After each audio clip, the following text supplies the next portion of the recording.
नारायण के इस व्रत कथा को किया जा सकता है। और इस व्रत को करते समय भगवान का नाम मन में ध्यान रखें, भगवान का नाम मन में स्मरण करते रहें और बड़े ही भक्ति के साथ इस व्रत का आयोजन करें। ब्राह्मणेन बांधवेश्चैव सहितो धर्म तत्पर। व्रत कथा को अकेले न सुने, पंडित जी को बुलाएं और बंधु बांधवों को बुलाएं, लेकिन एक बात का ध्यान रखें कि ते सर्वे धर्म तत्पर हैं। पंडित जी भी भगवान की पूजा पाठ, भगवान के व्रत कथा को पूजा करने के लिए, कथा के महत्व को समझाने के लिए उनके मन में भी जिज्ञासा हो। कथा सुनने वाले भक्तों को विधिवत अगर कथा सुनना चाहे तो उनको अच्छे से कथा के मर्म रहस्य को बताएं, समझाएं। और जो बंधु बांधव भी आए कथा सुनने के लिए, वह भी इस कथा का जो भाव है उसको सुनने के लिए तैयार हों। अन्यथा क्या करेंगे, भाई बैठकर हल्ला गुल्ला करेंगे तो हमारा भी ध्यान भंग होगा। इसलिए कथा के नियम में ही भगवान कहते हैं कि ते सर्वे धर्म तत्पर है, वे लोग भी धर्म में तत्पर होने चाहिए। और नारद जी ने पूछा, प्रभु आपको भोग क्या लगाएं? तो भगवान कहते हैं, नैवेद्यम भक्ति तोदद्यात् सपादम भक्ष्यमुत्तमम। खाने की अच्छी से अच्छी वस्तुएं मुझे सवाया मात्रा में आप चढ़ाएं। रंभा फलम घृतम क्षीरम गोधूम से चूर्णकम। बढ़िया मेवा मिठाई, देसी घी में बना पकवान आप मुझे चढ़ा सकते हैं। अगर यह सब वस्तुएं नहीं है, निर्धन है, आप गरीब हैं, तो क्या चढ़ावें? कहते हैं, अभावे सालचूर्णम व शर्करा व गुड़स्तथा। निर्धनता में आप गेहूं के आटे का चूरा, शक्कर, गुड़ आप भगवान को अर्पित कर सकते हैं। इस प्रकार से ब्राह्मण को दक्षिणा देवें और बंधु बांधवों को प्रसाद वितरित करें। प्रसाद वितरित करने के बाद में भजन और कीर्तन करें अपने घर में बैठकर। भगवान के द्वारा प्रतिपादित सभी चरित्रों का मन में ध्यान करके जो भी व्यक्ति इस अमृतमयी कथा को श्रवण करता है उसकी सभी वांछित कामनाओं को मैं पूर्ण करता हूँ, इसमें कोई संदेह नहीं है। इस प्रकार से पहले अध्याय की कथा भगवान के चरणों में संपन्न हुई। बोलिए श्री कृष्ण कन्हैया लाल की जय, वृंदावन बिहारी लाल की जय। मम्मी हाँ, थोड़ा दरवाजा बंद कर दीजिए। बाबू पे हाथ रख देना, थोड़ा दरवाजा बंद कर दीजिए ना, वो वाला दरवाजा बंद कर दीजिए, नहीं तो जाग जाएगा। जागेगा नहीं तो सोरा डर जाए।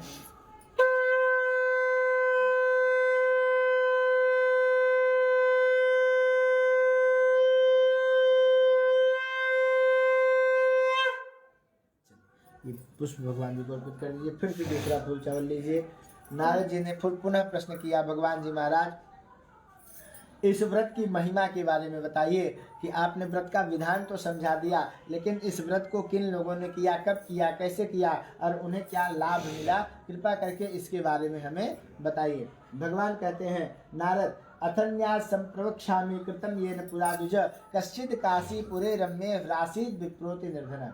कहते हैं कि आगे की कथा मैं आपको समझाता हूँ, ध्यान पूर्वक सुनिए नारद जी महाराज। किसी समय की बात है, बनारस नगरी में एक ब्राह्मण रहता था, नाम था सतानंद। बड़ा निर्धन था, गरीब था, अपने बच्चों का पोषण नहीं कर पाता था।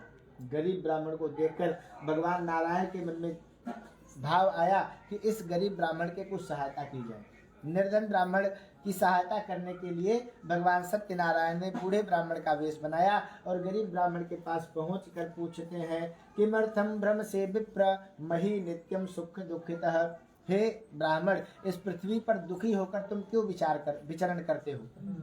इस पृथ्वी पे तो सुख और दुख सब समान रूप से व्याप्त है, और अगर व्यक्ति परिश्रम करे तो इस संसार में ऐसा कुछ नहीं है जो प्राप्त न कर सके, तो आप इतने दुखी होकर क्यों विचरण करते हो? तो कहता है, गरीब ब्राह्मण कहता है कि हे ब्राह्मण देवता, बूढ़े ब्राह्मण वेश में आए भगवान सत्यनारायण से गरीब ब्राह्मण कह रहा है कि मैं दीनहीन हूँ, दरिद्र हूँ, मेरे पास धन नहीं है। और जो व्यक्ति धनहीन रहता है सब प्रकार का दुख उसके पास है। आप विचार कीजिए, अगर किसी के पास धन न हो तो उसके जीवन में क्या है? कुछ भी नहीं है। शास्त्र भी कहता है, धनात् धर्मः ततः सुखम। धन है तभी व्यक्ति धर्म करेगा, और जब धर्म करेगा तभी वह सुखी रह पाएगा। इस प्रकार से गरीब ब्राह्मण की बातों को सुनकर भगवान जो सत्यनारायण के वेश में आए थे बड़े प्रसन्न हुए। कहते हैं कि तेरी इस गरीबी को दूर करने के लिए तुझे एक मैं उपाय बताता हूँ, इस उपाय को करने से तेरी गरीबी दूर हो जाएगी। और उपाय में क्या बताया? यही सत्यनारायण भगवान के व्रत को करने का विधि बताया। कहा, तस्य त्वं पूजनम विप्र कुरुष्व व्रतमुत्तमं यत् कृत्वा सर्व दुःखेभ्यो मुक्तो भवति मानवः। इस व्रत को करने से सभी प्रकार के दुखों से व्यक्ति मुक्त हो जाता है। जब ऐसा कहकर वह ब्राह्मण, जो भगवान ब्राह्मण के वेश में आए थे, अंतर ध्यान हो गए। उसी समय उस गरीब ब्राह्मण ने मन में संकल्प लिया कि इस चमत्कारिक व्रत को मैं अवश्य करूंगा। और उस ब्राह्मण को रात भर निद्रा नहीं आई। तत्रौ रात्रम निर्द्वा न लब्धवान, रात्रौ निद्रा न लब्धवान। सवेरे जल्दी जल्दी उठकर कुछ धन का आयोजन व्यवस्था करके अपने बंधु बांधवों को बुलाकर, पूज्य ब्राह्मण को बुलाकर भगवान सत्यनारायण का व्रत करता है। और भगवान सत्यनारायण के व्रत की कृपा के फलस्वरूप कुछ ही समय में वह धनवान हो जाता है। अब आप लोग सोचेंगे कि भगवान का व्रत किया और उसके घर में छप्पड़ फाड़ के धन बरसने लगा। ऐसा तो कभी होता नहीं है। कभी भी किसी के घर में छप्पर फाड़ के तो पैसा गिरता नहीं। उसके लिए कुछ युक्ति का उपाय करना पड़ता है। और उपाय क्या है? सबसे बड़ा उपाय तो भगवान की कृपा है। जब तक भगवान की कृपा नहीं होगी तब तक धन मिलने वाला नहीं है। और भगवान कृपा कैसे करते हैं? जिसके ऊपर भगवान कृपा कर देते हैं ना, सारा संसार उसके ऊपर कृपालु हो जाता है। जा पर कृपा राम की होई, ता पर कृपा करे सब कोई। भगवान जिसके ऊपर कृपालु हो जाते हैं, सारा संसार कृपा करने लगता है। जैसे एक उदाहरण के रूप में बागेश्वर वाले धीरेन्द्र कृष्ण शास्त्री इस समय सबसे ज्वलंत उदाहरण वही है। 5 साल पहले कुछ नहीं था, लेकिन आज मुझे लगता है कि सबसे ज्यादा फीस लेने वाले वही हैं। कहते तो हैं कि मैं कुछ नहीं लेता, लेकिन पैसे के बिना मांगे ही उनको मिल जाता है। कैसे मिलता है? उनके यहाँ चमत्कार के रूप में भीड़ इतनी होती है। अगर मान लीजिए 10,000 की पब्लिक रोज जा रही है उनके यहाँ, और 10,000 लोगों ने केवल एक रुपया चढ़ाया, तो कितना हुआ उनके यहाँ? उनके यहाँ तो 10,000 हो गया, और हमारे पास से क्या गया? 1 रुपया। तो यही भगवान की कृपा है। जा पर कृपा राम की हुई, ता पर कृपा करे सब कोई। और ऐसे ही उस गरीब ब्राह्मण के ऊपर भी भगवान की कृपा हुई। उसका भी प्रचार प्रसार हुआ और वह भी धनवान हो गया। इस तरफ से पहले आगे की कथा में बताते हैं कि उस ब्राह्मण को धनवान हुआ देख उसका एक मित्र हुआ करता था लकड़हारा, जो जंगल से लकड़ियों को काटता था और शहर में ले जाकर बेचता था। उसने देखा पंडित जी ने इतनी जल्दी तरक्की कर ली, तो वह उपाय मुझे भी बताएंगे। मेरे मित्र हैं, मेरे साथी हैं, मैं उनसे पूछूंगा तो वह रास्ता मुझे भी अवश्य बताएंगे। ऐसा विचार करके वह लकड़हारा पंडित जी के पास गया। लकड़ी का गट्ठर नीचे रखा, बही काष्ठम च संस्थाप्य विप्रस्य गृहमायो तृष्णाया पीड़ितात्मा च दृष्ट्वा विक्रम कृतं व्रतम। भूख प्यास से व्याकुल था तो जल मांगा, पिया, और ब्राह्मण को उस दिन भी व्रत करते हुए देखा। तो पूछता है कि हे ब्राह्मण देवता, यह कौन सा व्रत है? इसको करने का फल क्या है? तो गरीब ब्राह्मण जो कि इस समय धनवान हुआ था, उसने कहा कि हे लकड़हारे, यह सत्यनारायण भगवान का व्रत है। जो इस व्रत को करता है उसे धन की प्राप्ति होती है, संसार के सभी सुखों की प्राप्ति होती है। लकड़हारा कहता है ऐसी बात है, तो आज इस लकड़ी को बेचकर जो धन मिलेगा उससे केवल मैं भगवान सत्यनारायण का ही व्रत करूंगा, दूसरा कोई कार्य नहीं करूंगा। अब विचार कीजिए, लकड़हारा बेचारा लकड़ियों को बेचता था, जो धन मिलता था उससे केवल अपने परिवार का भोजन की व्यवस्था कर पाता था। और आज संकल्प ले लिया कि भगवान आपका व्रत करूंगा, तो बच्चे तो बेचारे भूखे रह जाएंगे। तो भगवान की कृपा देखिए लकड़हारे के ऊपर कैसे होती है। जगाम नगरे रम्ये धनिनाम मित्र संसितः तद्दिने काष्ठमूलम च दुगुणम प्राप्तवान। ऐसी जगह पर लकड़ियों को बेचने गया जहाँ पे सेठ साहूकार लोग रहते थे, और लकड़ियों का दूना मूल्य मिला। जो 1 रुपये किलो बिकती थी वह 2 रुपये किलो बिक गई। जय जयकार हुआ और भोजन की भी व्यवस्था हो गई, भगवान की पूजा की भी व्यवस्था हो गई। ततः प्रसन्न हृदयम सुपक्कौ कदली फलम शर्करा घृत दुग्धम से गोधूम से छोड़कम। बड़ा प्रसन्न हुआ और प्रसन्नता से भोजन की भी व्यवस्था करी, और शक्कर घृत दुग्ध से पंचामृत बनाया, पके हुए केले का फल भगवान को भोग लगाने के लिए लाया, और बड़े ही आनंद के साथ भगवान सत्यनारायण का व्रत किया। भगवान के कृपा प्रसाद से, भगवान के आशीर्वाद से वह भी इस लोक में सभी सुखों को प्राप्त करता हुआ सत्य लोक को प्राप्त हुआ। बोले वृंदावन बिहारी लाल की जय।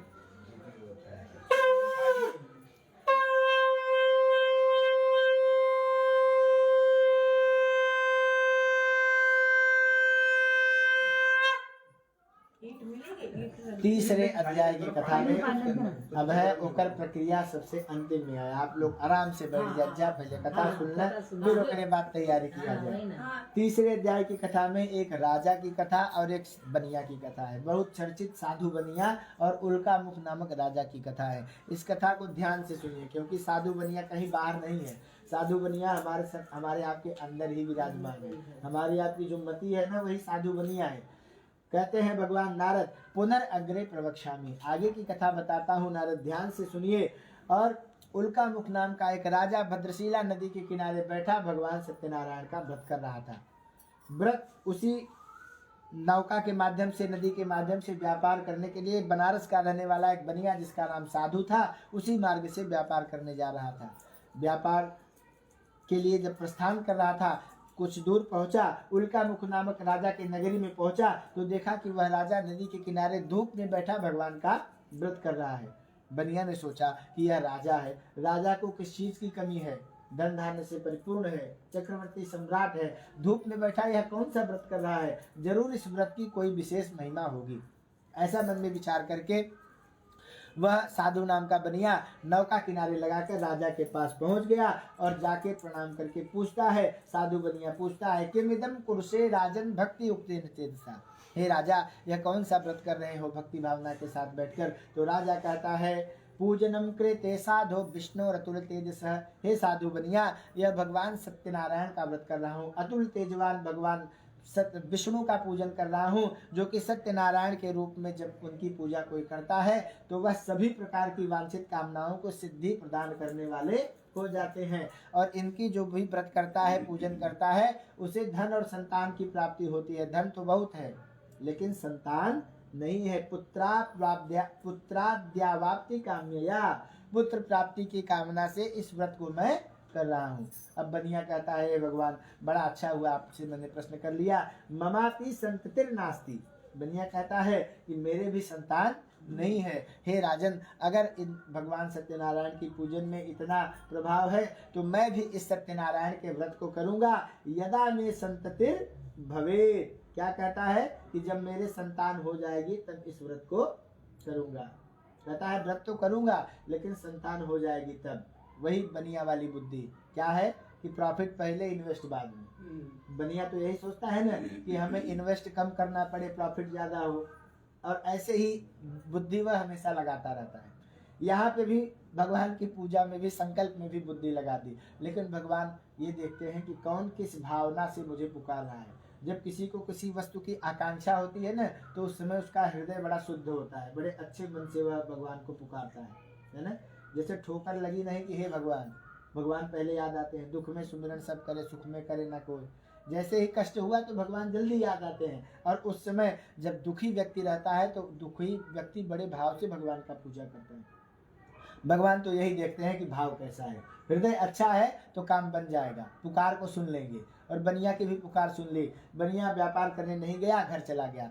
पत्नी जिसका नाम था कलावती, लीलावती नामक पत्नी को प्रसाद दिया और सारी बातें बताई। कहा कि अगर हमारे संतान होगी तो हम व्रत को करेंगे। भगवान की कृपा हुई। 10वें मास हुए तस्या कन्या रत्न जायते, 10वें महीने बिटिया ने जन्म लिया, नाम रखा कलावती। 41 दिन तक सूतक काल होता है वैश्यों के यहाँ पे। 41 दिन उन दंपति को 41 दिन का सूतक लगता है। 41 दिन के बाद में बनिया की पत्नी ने कहा कि जो संकल्पित व्रत है उस व्रत को आप क्यों नहीं कर लेते। अब तो हमारा जो भगवान की कृपा से संतान भी हो गई और 41 दिन का सूतक काल भी पूरा हो गया। न करोसि किमर्थं वै पुरा संकल्पितम व्रतम, पूर्व काल में जो संकल्प लिया था उस व्रत को कर लीजिए। साधु कहता है, विवाह समय त्वस्याः करिष्यामि व्रतम प्रिय। हे अपने पत्नी को कहता है, हे प्रिय, जो धन संपत्ति पूंजी थी मेरे पास, साल भर से घर बैठा हूँ, सब खर्च हो गया, अब कुछ धन की व्यवस्था कर लेता हूँ, कमाने जाता हूँ, जब लौटूंगा तब तक बिटिया विवाह के योग्य हो जाएगी और विवाह के समय में व्रत कर लूंगा। ऐसा कमाने गए कि लौट के आएंगे तो हाँ, पहले बड़ा समय लगता था। पहले तो ट्रेन नहीं थी, हवाई जहाज नहीं थे, लोग नदी नाव के माध्यम से जाते थे, इक्का बैलगाड़ी से जाते थे। बहुत अब आज से 20 साल 25 साल पहले ही देख लीजिए, जो मुंबई आता था तो कैसे आता था, पैदल ही चल देते थे। 30-40 साल पहले की बात है, लोग पैदल ही आते थे, तो कितना लंबा समय लगता था आने में, जाने में, कमाने में। और जो इतना मेहनत करके आएगा वो 2-4-10 हजार कमा के थोड़े लौटेगा, वो अच्छे से व्यवस्था कर लेगा तब ही जाएगा ना। तो ऐसे ही बनिया ने कहा कि विवाह व्रत का धन कमाऊंगा तब तक बिटिया विवाह। और पहले विवाह भी तो जल्दी हो जाता था। क्या उम्र थी पहले? 7 वर्ष से 12 वर्ष की उम्र में ही तो बिटिया का विवाह कन्यादान किया जाता था ना। तो इसलिए 7 वर्ष से 12 वर्ष की ही एक निश्चित आयु थी, उसमें ही विवाह कर दिया जाता था। भले गौना बाद में जाए, 7 साल 11 साल में गौना जाए, लेकिन विवाह तो पहले ही कर दिया जाता था। पहले बाल विवाह की प्रथा भी थी। तो बनिया व्यापार करके जब लौटा तो बिटिया के विवाह के योग्य वर को ढूंढते ढूंढते कांचनम नगरम ययौ, कलकत्ता नगरी पहुंचा। सुंदर बनिए का परिवार देखा, धूमधाम से विवाह कर दिया, लेकिन विस्मृतम व्रतमुत्तमम, उत्तम व्रत को करना भूल गया, न ही अग्रिम कोई तिथि निर्धारित की। क्यों ऐसा क्यों हुआ? क्योंकि हमारी आपकी प्रवृत्ति जो होती है, जैसे अगर हमको कोई वस्तु चाहिए और मिल गई तो हम तो बस उसी में खो जाते हैं, है ना। अगर 4 व्हीलर कार की आवश्यकता है और भगवान की कृपा हो गई, मिल गई, तो इतने उसमें मस्त हो जाएंगे कि फिर बाकी की स्थिति परिस्थिति सब भूल जाएंगे। ऐसा होता है ना लोगों के साथ, सबके साथ ऐसा होता है। और वही हाल बनिया का भी हुआ। संतान नहीं थी, संतान मिल गई, धन भी कमा लिया, अच्छा हो गया, बढ़िया सुंदर दामाद भी मिल गया, धूमधाम से विवाह कर दिया। आप किस चीज़ की कमी है? भला भगवान को कौन याद करे? भगवान को तो संकट में ही लोग याद करते हैं ना। ऐसे ही लोगों के साथ घटनाएं घटती हैं। जब किसी को बहुत आकांक्षा होती है तो दौड़े दौड़े भगवान के मंदिर में जाते हैं, और जैसे ही आवश्यकता की पूर्ति हो जाती है तो क्या करते हैं? छुट्टी के दिन लोग पिक्चर देखने जाते हैं। आज चलो छुट्टी है, परिवार को पिक्चर दिखा लाऊं। ऐसा नहीं कोई परिवार मिलेगा कि आज छुट्टी का दिन है तो चलो पूरे परिवार बच्चों के साथ बैठ जाएं, कुछ हनुमान चालीसा ही पढ़ लें, भगवान की कुछ कथाएं ही सुन लें, या फिर जो हमारा कल्चर है, जो हमारी संस्कृति है, उसके बारे में ही कुछ चर्चा कर लें, जिससे कि बच्चों में भी संस्कार हो। ऐसा तो कहीं कहीं मिलेगा।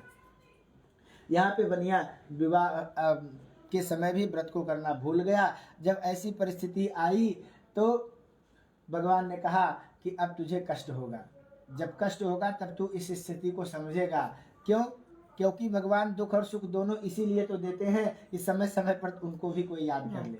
और जब भगवान किसी को दुख देते हैं तो आप लोगों ने मानस में चौपाई पढ़ी होगी, जाको प्रभु दारुण दुख दीना ताकि मति पहले है दीना। जब जिसको भगवान दुख देते हैं, वे दुख भी दारुण दुख देते हैं, तो कैसे क्या करते हैं? उसकी बुद्धि का विनाश कर देते हैं। और जिसकी बुद्धि खराब हो जाए वो भला अच्छा कार्य कैसे कर सकता है? उसके हाथ से तो कोई बढ़िया होने वाला ही नहीं, गलत ही होगा। और क्या गलत हुआ? बनिया कहता है अपने दामाद से, दामाद जी मेरे बाद तो मेरी सारी संपत्ति के मालिक आप हो जाओगे, तो चलो जो मैं व्यापार करता हूँ, जैसा जैसा करता हूँ, जहाँ जहाँ करता हूँ, जो भी मेरा बिजनेस धंधा है सब आपको बता दूँ, दिखा दूँ। मेरे बाद मेरी सारी संपत्ति को आप संभालोगे तो आपको जानकारी होनी चाहिए। दारुणम कठिनम चास्यम मत दुखम भविष्यति। और एक दिन ऐसा ही भ्रष्ट प्रतिज्ञा के कारण अपने दामाद को साथ में लेकर बनिया व्यापार करने के लिए समुद्र के किनारे बनारस से दक्षिण दिशा के तरफ एक नगरी थी जिसका नाम था रत्नसारपुरी, वहाँ पे व्यापार करने के लिए पहुंचा। और जैसे वहाँ पे पहुंचता है तो वहाँ का राजा जो चंद्रकेतु था वह झूठे चोरी के आरोप में बनिया और बनिए के दामाद को कारागार में बंद कर देता है। कारागारे विचारतः। अब क्या हुआ? बनिया सोचने लगा कि जरूर मैंने कुछ गलत कार्य किया है, इस कारण से मुझे दुख हो रहा है, कष्ट हो रहा है, लेकिन मति तो भ्रष्ट है, तो बोला कहाँ से याद आवे कि भगवान का व्रत करना था, वही व्रत नहीं किया हूँ। एक संकल्प लिया था, बिटिया हो गई, बड़ी हो गई, विवाह हो गया, लेकिन फिर भी व्रत नहीं किया। अब यहाँ पे घर में जो धन संपदा रखे गया था, चौरे हार्पितम सर्व गृहे यच्च स्थितम धनम, जो घर पे धन था वो चोर आते हैं रात में और सारा धन चुरा ले जाते हैं। यहाँ पे बनिया की पत्नी और बिटिया आधि व्याधि समायुक्ता क्षुत पिपासा से दुखिता अन्न चिंता पराभूतवा बभ्राम च गृहे गृहे, घर घर जाकर भिक्षा मांगने लगते हैं। कोई भी व्यक्ति हो भूखे तो नहीं रह सकता, है ना, भोजन तो चाहिए ही चाहिए। तो भोजन की तलाश में बनिए की पत्नी और बिटिया लीलावती और कलावती भिक्षा मांगने लगते हैं। एक दिन उन्हें भिक्षा में कुछ भी नहीं मिलता। बनिया की बिटिया जो कलावती थी वह रास्ते से गुजर रही थी। द्विजालय व्रतम मातर दृष्टम वांछित सिद्धदम तच्छुत्वा कन्यका वाक्रम व्रतम कर्तुम समुद्यता। एक मंदिर में भगवान सत्यनारायण का व्रत होते हुए देखा। उपविश्यम कथाम श्रुत्वा वरम प्रार्थितव्यपि। उस स्थान पर बैठ गई। भगवान संयोग से भगवान सत्यनारायण का ही व्रत हो रहा था। बेटी कलावती बैठकर वहाँ पे भगवान के व्रत को सुनती है और अपनी माता के लिए भी प्रसाद लेकर आती है। माता पूछती है, बेटी इतने देर तक कहा थी, पुत्री रात्रो सीता कुत्र किंते मनसि वर्ततः, तेरे मन में क्या चल रहा है। तो माता जब ऐसे पूछती है तो बेटी कहती है, द्विजालय व्रतम मातर दृष्टम वांछित सिद्धिदम। वांछित कामनाओं की सिद्धि को प्रदान करने वाले एक ऐसे व्रत के बारे में मैं मंदिर से जानकर आई हूँ जो कि सभी प्रकार की मनोकामना को पूर्ण कर देता है। और उस व्रत का नाम है सत्यनारायण व्रत कथा। मंदिर में वही पूजा हो रही थी, सो मैं भी बैठ गई और उस कथा को श्रवण किया। आपके लिए भी प्रसाद लाई हूँ। जब सत्यनारायण कथा का नाम लेती है तो माता को याद आ जाता है कि तेरे जन्म से पूर्व मैंने भी, हम तुम्हारे पिता ने भी संकल्प लिया था और हमने व्रत नहीं किया। भगवान से प्रार्थना करती है। बेटी और माता दोनों, लीलावती और कलावती, कहती हैं कि हमारे अपराध को क्षमा करिए और जब तक पति दामाद लौटेंगे नहीं तब तक हम व्रत कैसे करेंगे। धन तो उन्हीं के पास है, बिना धन के कोई पूजा पाठ संभव नहीं है। चंद्रकेतु को भगवान स्वप्न में दर्शन देते हैं। राजा चंद्रकेतु जिन्होंने बनियों को कारागार में बंद कर लिया था, उनको भगवान स्वप्न में दर्शन देते हैं। दर्शयामास स्वप्नम ही चंद्रकेतु नृपोत्तमम बंदिनो मोचो प्रातिर्वणिजो नृपसप्तमः। कहता है कि सवेरे सबसे पहला काम यह करना कि जिन्हें तुमने चोर समझकर बंद किया है, अगर उन्हें छोड़ोगे नहीं तो तेरे राज्य का नो चेतवाम नाशयिष्यामि स राज्य धन पुत्रकम, तुम्हारे राज्य का, धन का और पुत्रों का मैं विनाश कर दूंगा। भगवान ने इतना कठोर स्वप्न में दर्शन दिया, राजा डर गया। अपने पुरोहितों आचार्यों से विचार विमर्श किया। बनिया और बनिए के दामाद को दुगुना धन देकर, जो व्यापार की सामग्री थी उसका 2 गुना ज्यादा धन दिया। क्षौर कर्म कराए, बड़े हुए दाढ़ी बाल बनवाए और नए वस्त्र आभूषण दिए, राजसी वस्त्र दिए, सोने चांदी हीरे जवाहरात दिए और कहा जितनी जल्दी हो सके हे साधु बनिया तू अपने राज्य को चला जा। तीसरे अध्याय की कथा भगवान सत्यदेव के चरणों में समर्पित हुई। बोलिए वृंदावन बिहारी लाल की जय। अंकल थोड़ा खिड़की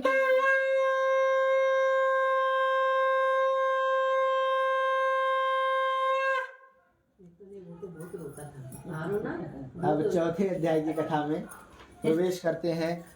चौथे अध्याय की कथा में भगवान, इसी साधु बनिए की कथा आगे बढ़ती है। साधु बनिया असत्य भाषण के कारण दुख को प्राप्त करता है। कहते हैं ना कि यह कथा है सत्यनारायण की। किसकी कथा है? सत्यनारायण की। इस नाम में 2 शब्द जुड़े हैं, पहला है सत्य, दूसरा है नारायण। नारायण तो वही है जो आदि है, अनंत है, जिनका न रूप और न गुणों की कोई चर्चा कर सकता है। लेकिन आज हम किस रूप में इनको पूजित कर रहे हैं? सत्य के रूप में। और सत्य क्या है? सत्य तो केवल सत्य ही है, उससे अलग कुछ भी नहीं, कोई डेफिनेशन नहीं, उसकी कोई परिभाषा नहीं, सत्य की कोई परिभाषा ही नहीं है। तो अब बनिया क्या कर रहा है? जीवन में छोटी छोटी बातें आती रहती, सबके जीवन में आती रहती हैं। कभी अच्छी बातें, बुरी बातें, थोड़े से कष्ट, बड़े कष्ट, अच्छी परिस्थिति, सुख दुख सबके जीवन में आते रहते हैं। और ऐसी परिस्थितियों में हम क्या करते रहते हैं? अपने कार्य को बनाने के लिए कभी सत्य भी बोलते हैं, कभी असत्य भी बोल जाते हैं। लेकिन ये कथा हमें बताती है कि जीवन में कभी असत्य का साथ नहीं देना चाहिए। अगर झूठ बोलेंगे तो किसी न किसी प्रकार से बाद में कष्ट मिलेगा। और वही बनिया के साथ हो रहा है। यहाँ पे बनिया बड़ा प्रसन्न हुआ। राजा के यहाँ से 2 गुना धन प्राप्त हुआ, और भी बिना परिश्रम के। अगर हमें आपको बिना मेहनत के धन मिल जाए तो क्या बात है, वाह वाह करेंगे कि नहीं करेंगे? सड़क पे गिरा 10 रुपया मिल जाता है हमें आपको, तो 10 लोगों को बताते हैं भैया आज तो 10 रुपया मिला मुझे सड़क पे। आप लोग किसी को दे देते हैं, भले आप दे देते हो, वो आपकी अच्छाई है, लेकिन जब किसी को मिलता है तो लोगों को बताते हैं ना, भैया देखो 10 रुपया मिला मुझे आज। क्यों बताते हैं? क्योंकि धन जो है बिना परिश्रम के मिला। और जो परिश्रम से कमाता है, जो सैलरी होती है, वो जरूरी नहीं कि लोग ठीक ठीक बताएं। 10,000 कमाने वाला बोलेगा घर पे 8 ही हज़ार तो कमाता हूँ, 2-3 हज़ार रुपये तो मेरा खर्च है, आना जाना ट्रेवल वगैरह, 5,000 बचता है वो आपको दे देता हूँ, घर चलाओ, यही तो मेरी सब जमा पूंजी है। सब आपको सब जानते ही हो, है ना? और अच्छा भी है। शास्त्र कहता है 3 चीज़ें हमेशा पर्दे की योग्य हैं। क्या क्या? पहला धन, दूसरा भोजन और तीसरा स्त्री। आजकल लोग यही तीनों पर्दे से बाहर हैं, कोई कंट्रोल नहीं है, आउट ऑफ कंट्रोल है। जिसके पास थोड़ा सा धन हो गया वो प्रदर्शन में लगा हुआ है। अब भोजन तो बफे सिस्टम, जूता चप्पल पहन के थाली लेकर ऐसा लगता है कि मांगने के लिए खड़े हैं, है ना। एक बाबा जी थे, वो कहते हैं बफे नहीं बफेलो है, बफेलो सिस्टम, जैसे सही बात। गाय भैंस खाती हैं, है ना।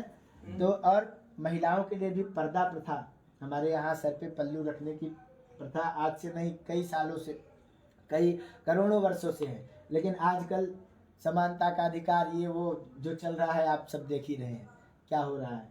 इसीलिए हमें अपने धर्म संस्कृति सनातन सभ्यता को नहीं छोड़ना चाहिए। इसमें बड़ा ही मर्म है, बड़ी ही संदेश है, बड़ी अच्छी अच्छी बातें बताई गई हैं।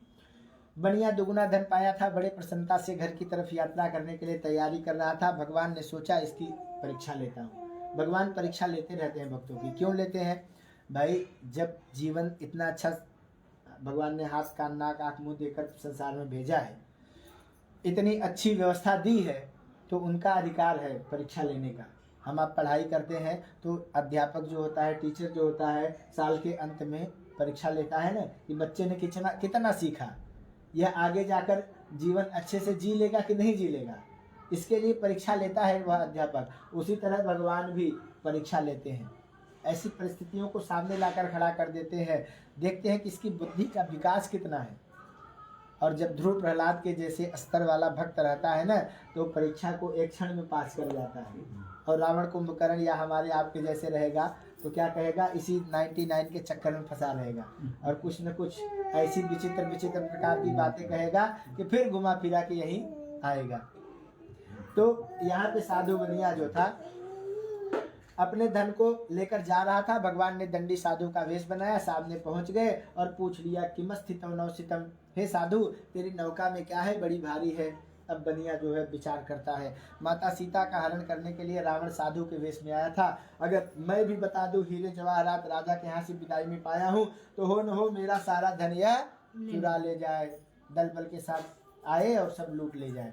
अब बनिया कहता है कि लता पत्रादिकम चैव वर्तते तरणौ मम, मैं तो लता पत्र का व्यापारी हूँ, वही लेकर आया था, वही लेकर जा रहा हूँ। लेकिन तू ऐसा क्यों पूछता है दंडी साधु? कथम प्रक्षसी भो दंडिन मुद्रा ने तुम कुमक्षसी, हे दंडी क्या तुझे पैसा चाहिए? क्या तू पैसे पाने की इच्छा से मुझसे ऐसा प्रश्न करता है? अगर ऐसी बात है तो मैं तो तेल मसाले का व्यापारी हूँ, वही लाया था, वही लेकर जा रहा हूँ।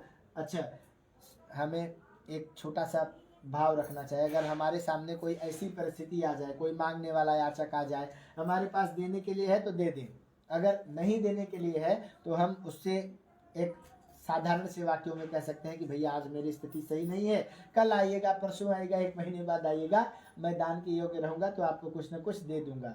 ऐसी अच्छी बातें करने से वह आपके लिए मन में कोई बुरा बर्ताव नहीं सोचेगा, कोई गलत भावना नहीं रखेगा, फिर भी आशीर्वाद ही देकर जाएगा। लेकिन हम लोग अभिमान में क्या करते हैं, कोई सामने आ गया, हाथ पसार दिया तो आगे जाओ, चलो हटो हटो, ऐसा करते हैं ना। यही बता रही कथा कि ऐसी परिस्थिति जब आए तो इस प्रकार का भाव नहीं लाना चाहिए। बनिया झिड़क देता है और भगवान कहते हैं सत्यम भवतु ते वचः, तू जैसा कह रहा है कि लता पत्र ही हो तेरी नौका में। और जैसे ही दंडी साधु 2 कदम आगे बढ़े, नाव हल्की होकर जल की सतह पे आ गई। उत्तिष्ठम तरणम दृष्ट्वा उत्तिष्ठाम तरणिम दृष्ट्वा विस्मयम परमन्वयो, बड़ा विस्मित हुआ कि नौका कैसे हल्की हो गई। जब पर्दा हटाकर देखता है, दृष्ट्वा लतादिकम चैव मूर्छितो न्यपतत भुवि, गिर गया जमीन पर, मूर्छित होकर गिर गया कि नौका में जो हीरे जवाहरात से सब तेल मसाला में बदल गए। हे भगवान, मेरा सारा धन तो मिट्टी हो गया। तो दामाद जो था यत्न किया और कहा जिन दंडी साधु का अपमान किया है यह उन्हीं के कारण ऐसा हुआ। दौड़ते गया, दंडी साधु को पकड़ लिया, महाराज मेरा कल्याण कीजिए, मेरे नौका में तेल मसाला नहीं था, मैंने आपसे झूठ बोला, वे सारे लता पत्र में बदल गए हैं, आप मेरे ऊपर अप्रसन्न हो गए, कृपा करके मेरा कल्याण कीजिए। दंडी वेशधारी भगवान कहते हैं मांग ले तुझे क्या चाहिए। जब जब भगवान प्रसन्न होते हैं भक्तों से तो यही कहते हैं मांग ले क्या चाहिए, जो इच्छा हो उसकी पूर्ति करूंगा।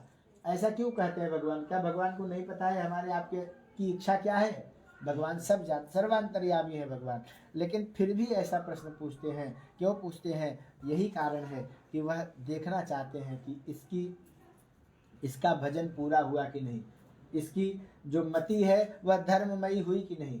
धर्ममयी मति की गति अच्छी होती है, मतिम धर्मे गतिम शुभाम। और लेकिन जब मति में दुष्कृत भरे रहते हैं, काम क्रोध लोभ मोह भरे रहते हैं, तब क्या होगा, तब तो फिर 99 के चक्कर में पड़ना ही पड़ेगा। और बनिए की मति तो भी बदली नहीं है। कहता है महाराज बस नौका में जितना धन था उतना ही चाहिए, बहुत अधिक लालची नहीं हूँ। ऐसे वाक्य को सुनकर भगवान मुस्कुराते हुए आशीर्वाद देते हैं और नौका में पुनः धन पाकर बनिया बड़ा प्रसन्न हुआ। हर्ष से आपूर्ण होकर भगवान सत्यदेव के प्रसाद से धन को पाकर नौका को तैयार कर फिर घर की तरफ यात्रा प्रारंभ करता है। लेकिन मन में जिज्ञासा करता है, दूतम च प्रेषयामास निज वित्तस्य रक्षकम। अपने धन की रक्षा के लिए एक दूत को घर भेज देता है, जाओ घर पे संदेशा कह दो कि घर के सारे लोग आगतो बंधुवर्गेश्च वित्तेश्च बहुवीर्यतः, बहुत सारा धन है तो घर के सारे लोग नदी किनारे आ जाएं। मजदूर को नहीं करूंगा क्योंकि मजदूर को मजदूरी देनी पड़ेगी। सोचिए, देखिए हम आप पूजा पाठ करते हैं या कुछ भी कार्य करते हैं तो उसमें हम कुछ वस्तुओं को खरीदते हैं, कुछ किसी की सहायता लेकर कर लेते हैं, उसको उसका मूल्य दे देते हैं। तो ऐसा करने से क्या होता है कि सामने वाले का भी कुछ रोजी रोटी की व्यवस्था हो जाती है। हमने फूल खरीदा, फल खरीदा, जल भी आजकल तो खरीद के ही आ रहा है। यहाँ मुंबई महाराष्ट्र में सब प्रकार की वस्तुएं हम खरीद के लाए। ऐसा करने से किसी को रोजगार मिला और उसके घर भी आगे व्यवस्था बन गई। हम चाहते तो यह इसको इकट्ठा भी कर सकते थे। पूजा की जो सारी सामग्री है, यहाँ सामने गार्डन है, गार्डन में फूल भी मिल जाता और फल भी यहाँ वहाँ से व्यवस्थित, जंगल में आगे चल के पेड़ है वहाँ से भी तोड़े जा सकते थे। गांव में तो व्यवस्था होती ही है। चाहते तो आधे से ज़्यादा सामग्री हम बिना मूल्य के ला सकते थे, लेकिन हमने क्या किया, सब खरीद के लाए हैं। हमारे पास भगवान की कृपा से धन है तो हमने उसका ऐसा उपयोग किया कि कुछ न कुछ अन्य लोगों का भी लाभ होगा। तो इससे जाने अनजाने में हमने कुछ न कुछ पुण्य ही किया है ना, उसका भी कुछ न कुछ आशीर्वाद स्वरूप फल हमें प्राप्त ही होगा। लेकिन बनिया यहाँ क्या कर रहा है, कहता है कि निज वित्त से अपने धन की रक्षा करने के लिए जाओ, घर के सारे लोगों को बुलवा लाओ, नदी किनारे गंगा जी के किनारे पहुंचेंगे, वहां से घर का जो रास्ता रहेगा हम सब घर वाले ही धन को लेकर जाएंगे, कोई मजदूर नहीं करेंगे, तो धन खर्च अपव्यय नहीं होगा। ये इसको अपव्यय नहीं करते। अपव्यय मतलब ये नहीं होता कि आप मजदूर को मजदूरी ना दो, किसी पात्र को उसका फीस ना दो, ये अपव्यय नहीं होता। अपव्यय यह होता है कि धन की तीन गति होती है। क्या गति होती है? तीन। पहला होता है उपभोग, है ना, धन को अपने ऊपर उपभोग करो। कैसे करना है? बढ़िया भोजन करिए, अच्छे घर में रहिए, अच्छे कपड़े पहनिए और इसके लिए जो करना हो वो करिए। पहला है भोग और दूसरा है दान। भोग अपने लिए प्रयोग करने के बाद जो बचता है उसमें से कुछ समय समय पर दान करना चाहिए। और जो ये दोनों नहीं करता उसके धन की तीसरी गति होती है। क्या होता है? उसका धन व्यर्थ हो जाता है। वो हमने अगर सही ढंग से धन का उपयोग नहीं किया, खाने पीने पहनने ओढ़ने में सही प्रयोग नहीं किया, तो मरते समय क्या लेके जाना है? कुछ जाएगा साथ में? तो हमारे आपके प्रयोग में नहीं आया तो वो नष्ट ही है ना, मिट्टी ही है हमारे लिए। कहीं प्रयोग आया? तो धन की यही तीन गति है। और साधु बनिया के भी साथ में ऐसा ही होगा काल में, अगर उसकी मति बदलेगी नहीं तो। लेकिन वह यह बात को समझता नहीं है। दूत घर पे गया, जब घर पे पहुंचा दूत तो क्या देखता है कि बनिया की पत्नी और बनिया की बिटिया बैठकर भगवान सत्यनारायण का व्रत कर रहे थे, पूजन ही कोई पूजा पाठ कर रहे थे। तो दूत संदेशा कहकर तो चला गया। बड़ी हंसी खुशी से बनिया के परिवार ने जब यह समाचार सुना कि परिवार दामाद और पति आ रहा है तो वे बड़े प्रसन्न हुए।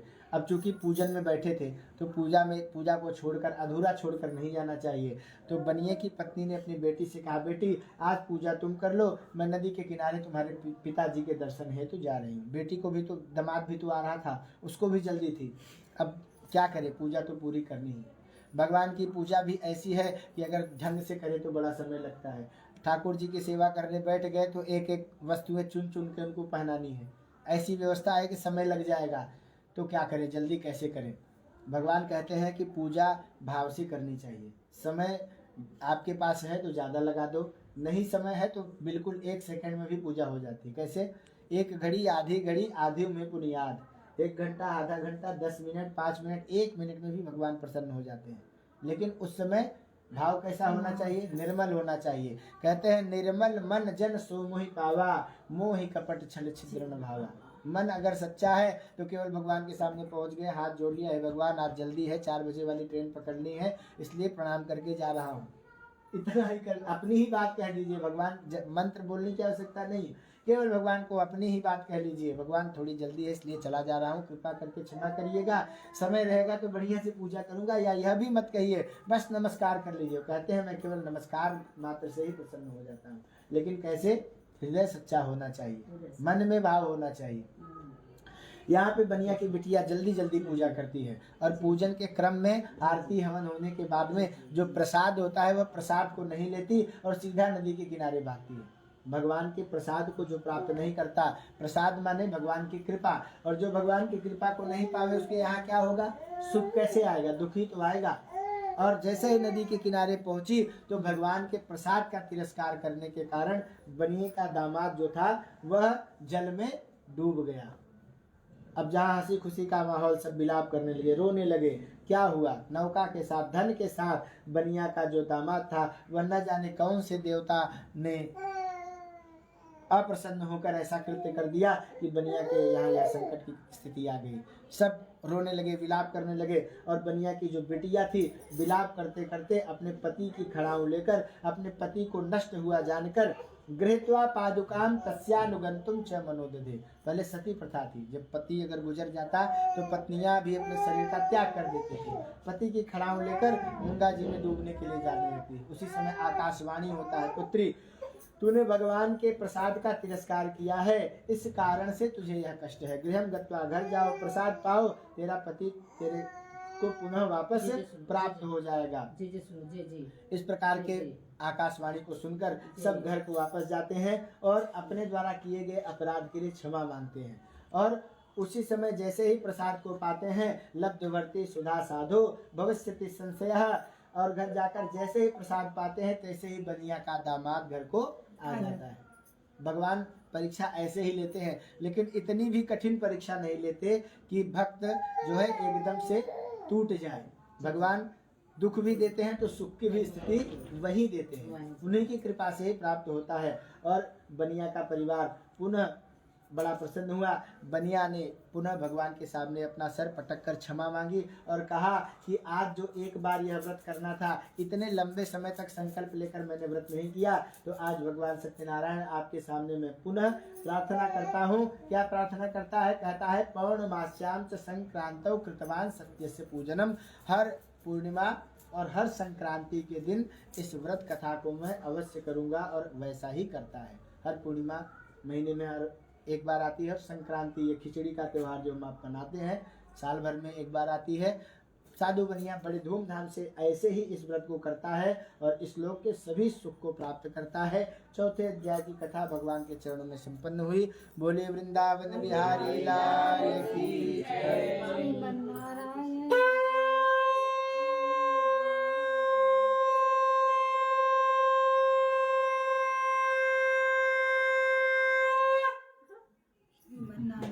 नारायण हरि हरि। बोले सत्यनारायण भगवान की जय।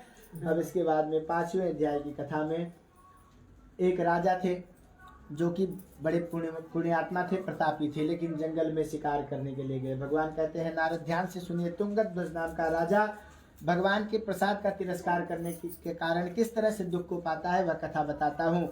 जंगल में शिकार खेलने के लिए राजा गया, भूख प्यास से व्याकुल होकर यहाँ वहाँ भटकने लगा और एक विशालकाय बरगद के पेड़ के नीचे कुछ ग्वालों को बैठा पूजा करते हुए देखता है तो वहाँ चला जाता है। सोचता है कि ये मेरी प्रजा है, मुझे यहाँ जल अवश्य मिल जाएगा। लेकिन कथा का नियम है, कथा जब चालू हो जाए तो अपने माता पिता और गुरु इन 3 के अलावा अगर कोई भी आ जाए तो आसन को छोड़ना नहीं चाहिए।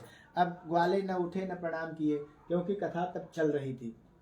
अब जब ऐसी स्थिति को देखा तो राजा दृष्ट्वा तो दर्पेण न गतो न नमामस, बड़ा क्रोधित हो गया राजा और क्रोधित होकर वहां से जाने लगा।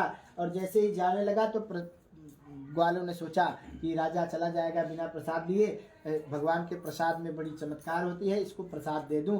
ऐसा मन में विचार करके कुछ ग्वाले उठे और प्रसाद लेकर राजा की तरफ दौड़े, लेकिन राजा ने क्रोध के कारण उस प्रसाद को नहीं खाया और तिरस्कृत कर दिया, प्रसाद को फेंक दिया।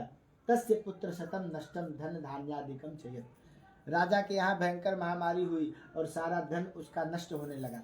जब महामारी होगी तो धन तो नष्ट होगा ही। राजा विचार करने लगा, उसके 100 पुत्र बीमार पड़ गए, नष्ट होने को आए। राजा सोचता है कि जरूर मैंने कुछ गलत कार्य किया है जिससे यह परिस्थिति मेरे सामने आई है। ऐसी स्थिति को प्राप्त कर राजा विचार करता है तो उसे ध्यान आता है कि मैंने गोप ग्वालों के द्वारा दिए गए प्रसाद का तिरस्कार किया गया। दौड़ते हुए वहां गया, सभी गोप ग्वालों को इकट्ठा किया और उसी बरगद के नीचे भक्ति श्रद्धा से बैठकर पुनः इस व्रत कथा को सुना और सारे राज्य में प्रसाद वितरित करवाया। भगवान की कृपा हुई और उसके सारे पुत्र भी जीवित हो गए और सारे राज्य से दरिद्री भी समाप्त हो गई। भगवान से नारद जी कहते हैं, प्रभु मैंने कहा था लघु पायम यदि जानासि तद्वद। प्रभु कथा छोटी सी करिएगा, बहुत बड़ी कथा हो रही है। 5वें अध्याय में पहुंच गए और कथा समाप्त होने का नाम नहीं ले रही है। तो महाराज इतनी लंबी चौड़ी कथा हो जाएगी तो कलयुग वाले तो कर ही नहीं पाएंगे। कृपा करके मोक्ष के बारे में बताइए और कथा को छोटी करिए। भगवान कहते हैं हरि अनंत हरि कथा अनंता। नारद आपने विधान पूछा तो पहले अध्याय में मैंने केवल विधान बताया था, लेकिन जब आपने महिमा के बारे में पूछा तो महिमा तो इतनी है कि जन्म जन्मांतर लग जाए फिर भी पूरी होने वाली नहीं है। अनंत कथाएं हैं, अनंत नाम है, अनंत गुण है, जीवन बीत जाएगा फिर भी पूरा नहीं होगा। अब आपके स्नेह से इस कथा को करने का परिणाम क्या हुआ, इन सबों को क्या मिला, वह मैं आपको बताता हूँ। कहते हैं सतानंदो महाप्राज्ञा सुदामा ब्राह्मणो भवेत। सतानंद नामक जो ब्राह्मण था वह द्वापर युग में सुदामा हुआ और सुदामा की कथा आप सभी जानते हैं। भगवान ने 3 मुट्ठी चावल लिया, 2 मुट्ठी ही खा पाए वो अलग बात है, लेकिन भगवान ने उन्हें परम पद दिया, राजा भी बनाया, संसार की सारी सुखों को भी प्राप्त करवाया और अपने धाम का निवासी बनाया। दूसरी बार का कथा सुनने वाला लकड़हारा त्रेता युग में श्रृंगवेरपुर का निषाद राज हुआ और भगवान श्री रामचंद्र जी की सेवा किया। वही निषाद राज जो निषाद राज नहीं केवट, जो भगवान के पैर को धोकर अपनी नौका पे बिठाता है और भगवान जी को गंगा पार कराता है। भगवान जी का पैर धोने के कारण, चरणोदक लेने के कारण उसका भी कल्याण हुआ। और तीसरी बार की कथा सुनने वाला उल्का मुखो महाराजो नृपो दशरथो अभवत। वही उल्का मुख नाम का राजा जो भद्रशिला नदी के किनारे बैठकर व्रत कर रहा था, वह कौन हुआ? नृपो दशरथो अभवत, दशरथ राजा हुए, जिनके यहाँ राम लक्ष्मण भरत और शत्रुघ्न चारों प्रकट हुए, चौथे पन में आए। देख लीजिए, हम लोग कहते हैं ना भगवान की पूजा करते हैं, लेकिन भगवान पता नहीं इतनी देर क्यों कर रहे हैं। वह राजा उस जन्म में पुत्र प्राप्ति के लिए व्रत कर रहा था, पुत्र नहीं हुआ। अगले जन्म फिर लिया, अगले जन्म में भी चौथे पन में जाके पुत्र हुए। चौथे पन तो राजा दशरथ को संतान हुई थी। यही कर्मों की गति है। जब हमारे पाप कर्म जब तक समाप्त नहीं होंगे, पलड़ा बराबर नहीं होगा, पुण्य का पलड़ा भारी नहीं होगा, तब तक सुख आने वाला नहीं है।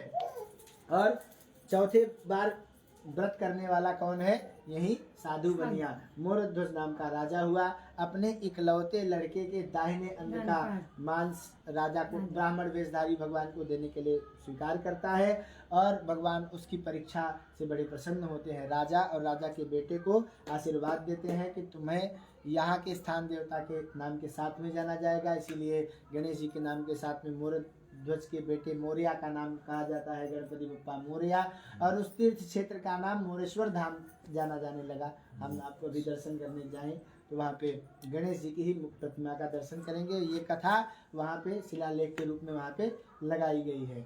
और ये जो तुंगध्वज नामक राजा थे वह स्वयंभू नामक मनु हुए।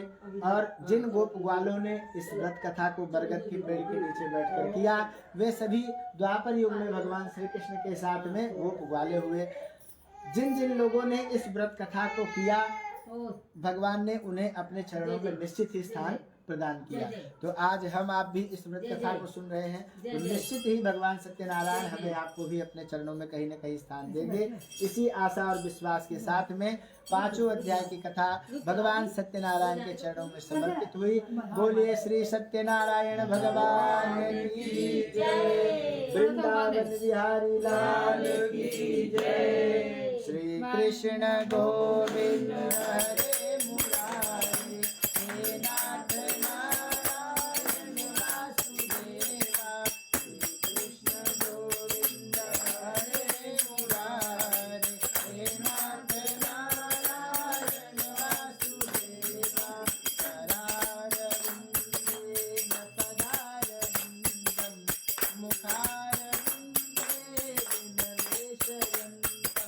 वटस्य पत्रस्य पुटे शयानं, बालं मुकुन्दं मनसा स्मरामि, बालं मुकुन्दं मनसा स्मरामि। बोले श्री कृष्ण भगवान की जय।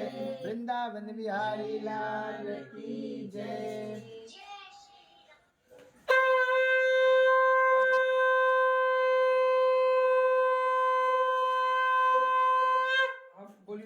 पुष्प चढ़ा दीजिए और अपने अपने आसन को प्रणाम करके 2 मिनट के लिए आप लोग उठ जाइए, तो आप लोग को जो समस्या है पैरों की वह समाप्त हो जाएगी। तब तक हवन की तैयारी हो जाए, जिसको हो वो खड़े हो जाए। बोले गणेश भगवान की जय।